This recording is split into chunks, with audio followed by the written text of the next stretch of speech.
In the winter of 1943, Rome was a city living under the iron boots of the SS. Every street was watched, every doorway suspected, and every escape route sealed. Yet somehow, thousands of Allied prisoners kept slipping through Nazi fingers, carried right under their noses by someone they were desperate to catch.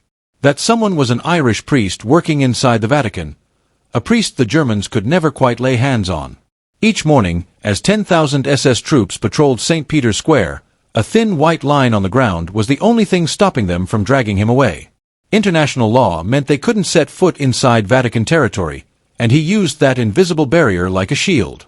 From the safety of that line, Monsignor Hugh O'Flaherty coordinated a hidden network that sheltered Jews, Allied prisoners, and political refugees scattered across occupied Rome. The Nazis knew he was the mastermind. They just couldn't reach him.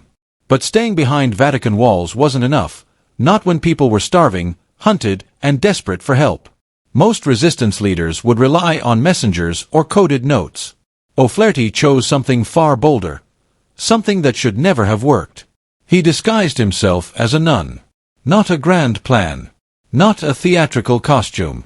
Just an old habit, a lowered head, and a pair of rosary beads. The SS was hunting for a tall Irish priest in black clerical robes, not an elderly sister quietly shuffling down the street. And because the idea was so outrageous, so unthinkable, the Nazis never looked twice.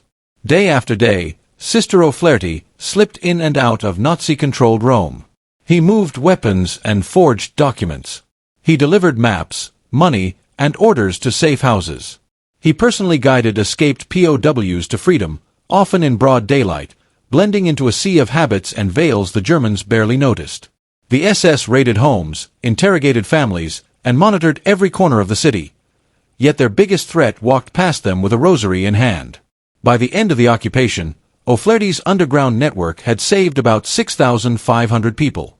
His disguise wasn't just clever, it was a quiet humiliation for the very men trying to kill him. And the story ends with a twist no one saw coming. After the war, the Nazi officer who spent months hunting O'Flaherty renounced everything he once stood for, embraced the faith he once despised, and asked O'Flaherty to baptize him. All because one man understood a simple truth. Sometimes the safest place to stand is right in front of the enemy, dressed as what they refuse to see.